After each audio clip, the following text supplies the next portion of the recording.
del 2024, ¿ah? Si hubiéramos estado en el 2020 podríamos haber empezado exactamente igual, 2016 exactamente igual.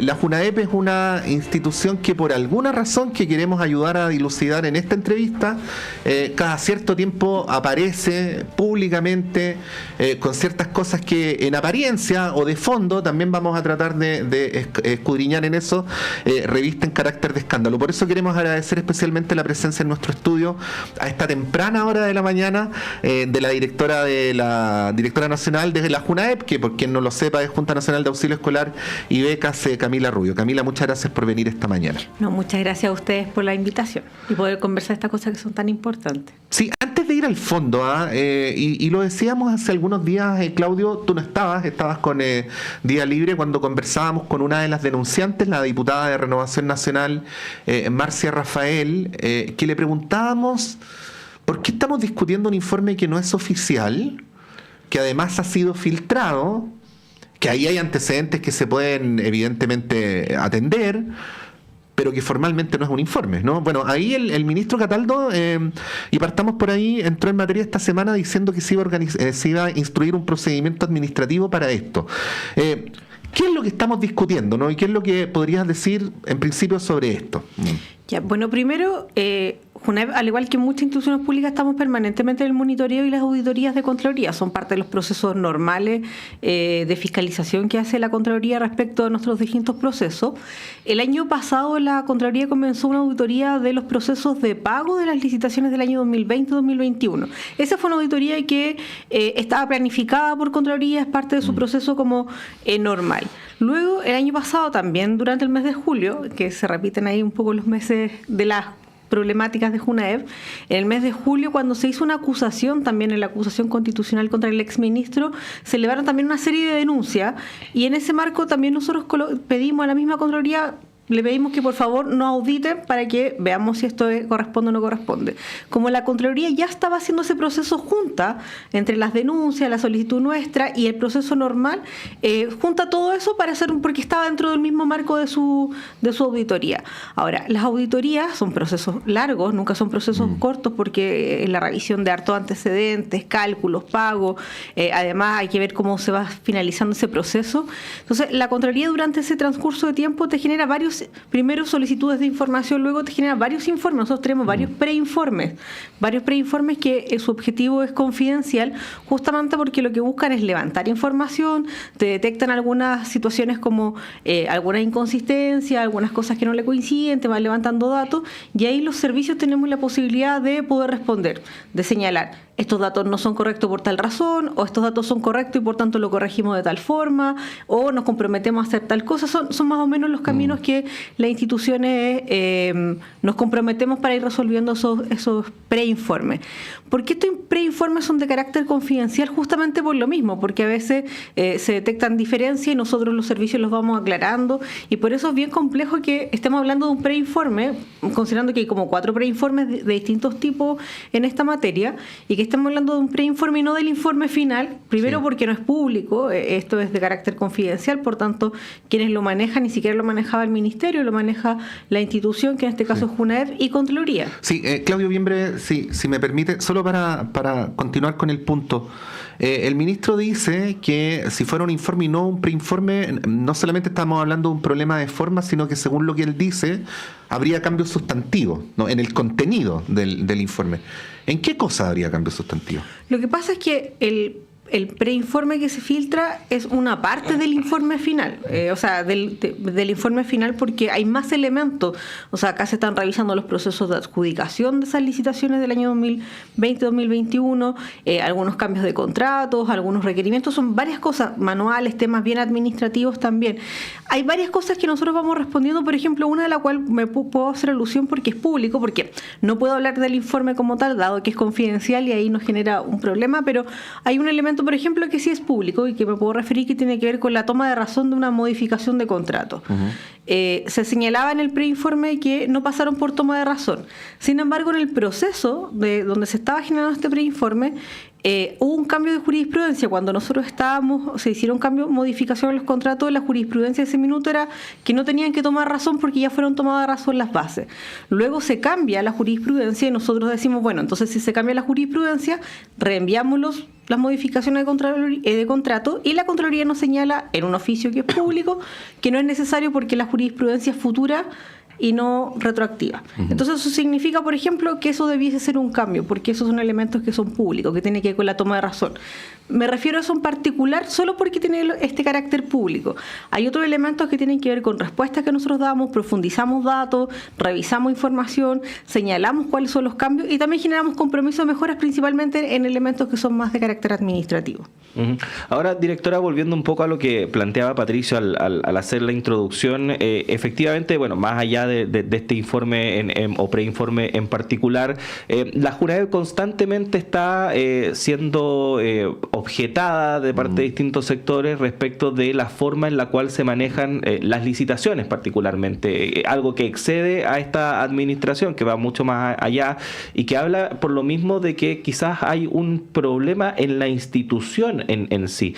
Usted que ya ha estado trabajando en la Junaev durante este tiempo, ¿qué ha visto al respecto? ¿Con qué se encontró y cómo se ha tratado de ir cambiando esa situación? Mira, yo creo que aquí se mezclan varias cosas. Hay por un lado, la Junaev es una institución que maneja muchos recursos, pero es una institución muy pequeña como organismo público. Ha sido muy difícil poder crecer como institución. Solo como ejemplo, nosotros entregamos alimentación todos los días a 9.000 colegios, sacando los jardines infantiles, son como 9.000 colegios, y tenemos 100 supervisores a nivel nacional. Es inviable que podamos supervisar todos los días, por más que cambiamos la metodología o hagamos cambios, no es posible poder estar en todos los colegios o muchas veces en los colegios porque somos una institución muy pequeña. Entonces, somos una institución muy pequeña para las características y la realidad que tiene. ¿Y cuál es el problema? Claro, la mayor parte de nuestros servicios, si no es que todos nuestros servicios están externalizados. Entonces, muchas veces nosotros tenemos que dar explicaciones por el comportamiento no de empresas privadas, que nosotros tenemos la obligación de monitorear efectivamente, pero nuestros servicios están externalizados, es casi todo privado.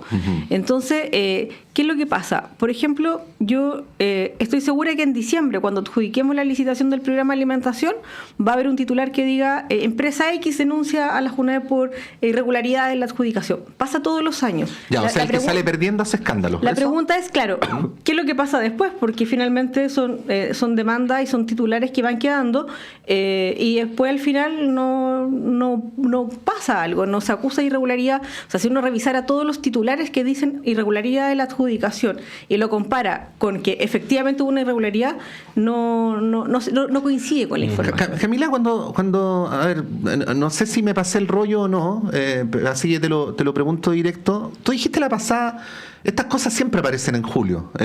¿Quisiste decir algo? ¿Por qué en julio? Mira, en julio tenemos una característica, en julio-agosto, ¿sí?, que es más o menos un periodo donde nosotros discutimos internamente y le presentamos las bases de licitación del programa de alimentación a la Contraloría. Entonces, hoy día justamente estamos haciendo, porque desde el año 2023 nosotros hemos hecho varios cambios en el programa de alimentación, porque acá, yo no sé si, porque uno a veces no se acuerda de todo, pero en el año 2022, cuando de vuelta a clase, cuando inició el periodo, hubo demandas estudiantiles, hubo paro en muchos colegios por problemas con la alimentación, porque hubo cambios que no fueron bien acogidos por los estudiantes, hubo paralización de manipuladoras de alimentos, hubo harta complicación. Nosotros, dentro de los cambios que hemos generado, por ejemplo, tiene que ver con la limitación de las grandes empresas, de cuánto se pueden adjudicar. A veces tenemos grandes empresas, monstruos de empresas, y que son súper difíciles después la operación operativa. Nosotros hemos ido limitando eso, teniendo grupos máximos para poder adjudicar, y eso yo sé que genera resistencia también en algunos actores, entonces eso también hace difícil ahí este proceso. Nosotros hemos generado siempre procesos de diálogo participativo con manipuladoras de alimentos, con la empresa, justamente como para ir haciendo mejora en el servicio, para ir aclarando también cuáles son los horizontes de cómo queremos seguir trabajando. Hemos incorporado empresas más pequeñas también al proceso del programa de alimentación, hemos incorporado la agricultura familiar campesina, hoy ya estamos incorporando la pesca artesanal, o sea, estamos haciéndonos cargo también de las economías locales. Entonces, estamos haciendo cambios y justo siempre se generan ruido en este periodo, y no es solamente en esta administración, es coincidente en momentos anteriores cuando estamos discutiendo internamente justamente este proceso que es tan importante, son muchos recursos, es casi $1 billón al año, entonces los recursos son importantes que se empiezan a discutir en esta época. Y tomando en cuenta eso, porque uno por sentido común a lo mejor pudiese pensar, si le estamos dando tantos recursos a una institución como esta, ¿no debiésemos apoyarla con mayor capacidad de fiscalizar, de poder estar ahí para poder efectivamente saber qué es lo que se va a hacer o qué es lo que no se va a hacer? ¿Por qué no pasa eso? Mira, nosotros, este año nosotros cumplimos 60 años como institución y tenemos una ley desde hace 60 años que no responde mucho a las características nuestras. Nosotros no tenemos, por ejemplo, las facultades de fiscalizar. Nosotros solo supervisamos los contratos y por tanto hay que hacer todo lo acto administrativo asociado a una supervisión de contratos que hace que siempre sea más extenso. El año pasado comenzamos a trabajar, y esto lo conversamos con el ministro en su oportunidad, un cambio en la ley orgánica de JUNAEP, que la estamos trabajando hoy día con los equipos internos de la institución, con la asesoría de la Universidad de Chile, porque necesitamos robustecer la institución, si tiene que ver un poco como con las garras que tenemos nosotros, ya que tenemos todo externalizado, porque si bien nosotros somos 900 funcionarios a nivel nacional, pero tenemos a través del programa de alimentación ya son 36.000 manipuladoras, a través de la oficina de TNE son 500 personas más, del área de salud son 1.000 personas, entonces somos como 50.000 personas que trabajamos para JUNAEP, pero la parte pública somos 900, que es poquitito como para el universo. Entonces comenzamos a trabajar esta modificación de ley orgánica que esperamos presentársela este año al Ministerio para poder ser analizada, para poder justamente tener más atribuciones, para poder actualizar lo que hacemos desde la perspectiva legal, porque claro, esta institución con esta cantidad de recursos, con el nivel que maneja, con nuestra ley y nuestras posibilidades son muy limitadas, entonces vamos a tener más que dificultades, vamos a ser muy poquitos siempre, y además la magnitud es muy grande, o sea, nosotros entregamos a 12.000 entre colegio, jardín infantil y la alimentación, basta que en un lugar exista un problema. Claro, basta que haya una manzana en mal estado y eso genera... Bueno, estamos conversando a esta hora de la mañana con Camila Rubio, la directora nacional de JUNAEP. Camila, visto desde afuera, y voy a hacer una prevención antes de seguir para que no se piense que estoy diciendo algo que no quiero decir, nada en contra de la participación de los privados en políticas públicas, nada en contra de la colaboración público-privada, tampoco nada en contra del lucro, ¿no? Pero del lucro legítimo, por cierto, pero aquí uno advierte un par de cosas que son como falencias estructurales, ¿no? Primero, que hay grandes proveedores que pueden llegar a hacer de esto un negocio millonario, por lo tanto para esos proveedores hay demasiado en juego, ¿no? Ganar o perder no es una cosa menor, ¿no? Y de alguna manera vinculado con esto también, porque lo que conversábamos el otro día con la diputada Rafael nos hizo mucho sentido. Si hay un pueblo en la región de Aysén, donde hay un colegio, como podría haber cientos de pueblos en regiones del país, donde se está prestando un mal servicio, ¿cuál es la posibilidad real de que el Estado pueda reaccionar no solamente oportunamente, sino bien frente a ese problema y lo pueda resolver, ¿no? Ella apuntaba a una suerte de centralización del sistema que evita, o sea, que impide que en lugares más remotos, con menos visibilidad, haya un Estado garante del buen servicio, ¿no? Sobre estas dos cosas, ¿qué decir? Sí, bueno, primero, como te señalaba, el año pasado comenzamos para la posibilidad de incorporar empresas pequeñas. El programa de alimentación en los años 90 tenía empresas grandes y tenía empresas pequeñas. De hecho, partió con algunas ollas comunes que las fue formalizando y que hoy día, hasta el día de hoy, son empresas ya más grandes. Entonces, la incorporación de pequeñas empresas, con las pequeñas empresas por lo general no tenemos tantos problemas. Hemos tenido, pero no tenemos tantos problemas. Entonces, incorporar nuevas empresas, eso siempre ayuda. También ayuda a que sean empresas locales y que tengamos todas estas características, esta característica local, y también de la alimentación local, porque también una de las cosas que nos pasaba es que decíamos, ya, todos tienen que comer manzana. Claro, y las manzanas a lo mejor en Aysén es más complejo llevarlas, porque hay que traerlas desde la sexta región, de la séptima región, entonces hay un tema, bueno, primero un impacto ambiental importante. La manzana evidentemente a lo mejor sale muy bien desde de la región del Maule, pero a Aysén ya no llegan en las mejores condiciones. Entonces hemos también hecho cambios con alimentación local, con pertinencia local, para que lleguen los productos más frescos, porque los grandes tramos no nos alcanzan. Y por otro lado, nosotros ya el año pasado y el antepasado pusimos término anticipado a empresas que no estaban cumpliendo con lo que nosotros exigimos. Nosotros pagamos por un buen servicio, nosotros no pagamos por un mal servicio. El Estado paga por un buen servicio. Entonces nos pasó que, claro, no son decisiones fáciles, porque además no solamente poner término a una empresa, sino que también implica hacer una contratación de otra empresa de forma muy rápida para que no se vea afectado el servicio. Si en los jardines infantiles no llega la alimentación, se cierran, con el impacto que implica cerrar un jardín infantil.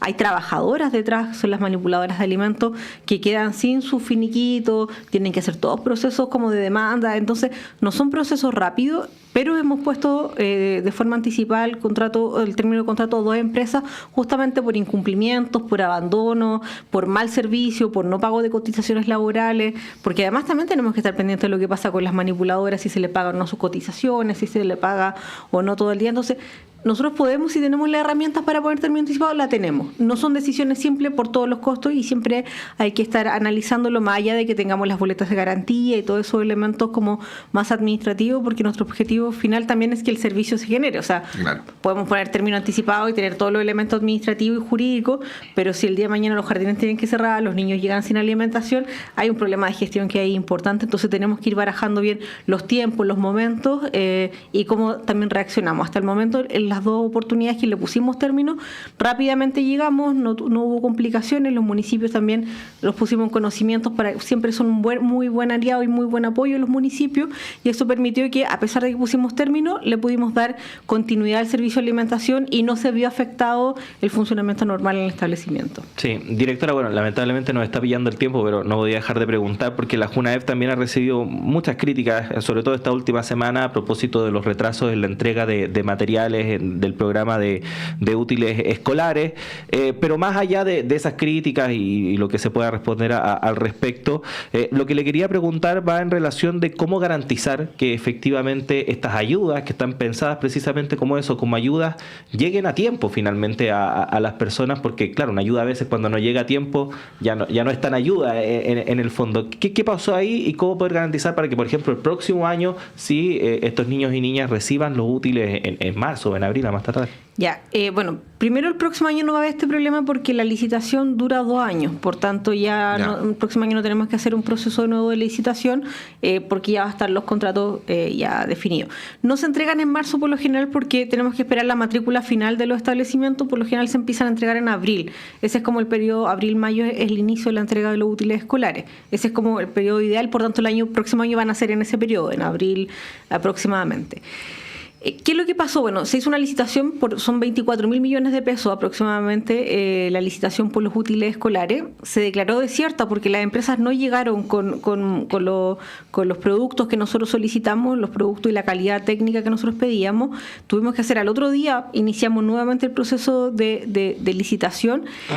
¿Por qué no hicimos un trato directo? Porque igual está bien normado un trato directo. Un trato directo no basta con una licitación desierta para hacer un trato directo. De hecho, también la nueva ley de compras públicas modifica justamente en cuándo hacer un trato directo, no. Entonces no bastaba solo con la licitación desierta, y además por un sentido primero de probidad era importante hacer una licitación pública, un proceso de transparencia. O sea, si hubiésemos hecho trato directo tendríamos también a otras empresas ahí haciendo titulares también de que favorecimos a uno en torno a otro, pero más allá de eso los útiles escolares son un complemento, no son la totalidad de útiles escolares. Por tanto, si bien el ideal siempre es que estén en los primeros meses del año, sabemos que igual ahora ya empezamos la entrega de los útiles escolares, va a ser igual un beneficio muy bien recibido, bien ocupado. Hay harto material también de trabajo que se utiliza, entonces van a ser materiales que se van a utilizar igual, se van a utilizar de buena forma, y tenemos esa tranquilidad. Hemos llegado a los establecimientos, los establecimientos y los estudiantes han estado bien contentos por las características de los materiales. El próximo año van a llegar en abril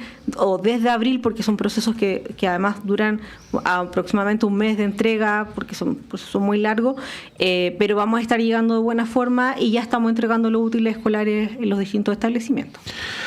Bueno, ese es un gran tema. Hay que siempre raspar un poco más allá del escándalo y ir al tema de fondo. Es evidente, la misma directora lo está reconociendo, que Junaep requiere un fortalecimiento institucional. Hay ciertos procedimientos que pueden cambiar. Se ha pronunciado también, entre otros actores, los trabajadores de la educación, que apuntan precisamente, los trabajadores de la educación pública, perdón, que apuntan precisamente a ese tema de fondo. Y bueno, lo ideal es ir yendo de todo esto a una Junaep mucho más fuerte, porque pucha, qué cosa más importante es que nuestros niños que van al colegio se alimenten adecuadamente, que los útiles lleguen a tiempo y así sucesivamente. Hemos conversado con la directora nacional de Junaep, Camila Rubio. Camila, muchas gracias por haber venido esta mañana. No, muchas gracias a ustedes por la invitación y también la conversación. Son las 8:07, Claudio. Tenemos que hacer una pausa. Iba a decirte despido, pero no, va a sonar feo. Se va a malentender. Por favor. Siendo el director de la radio se va a malentender. No.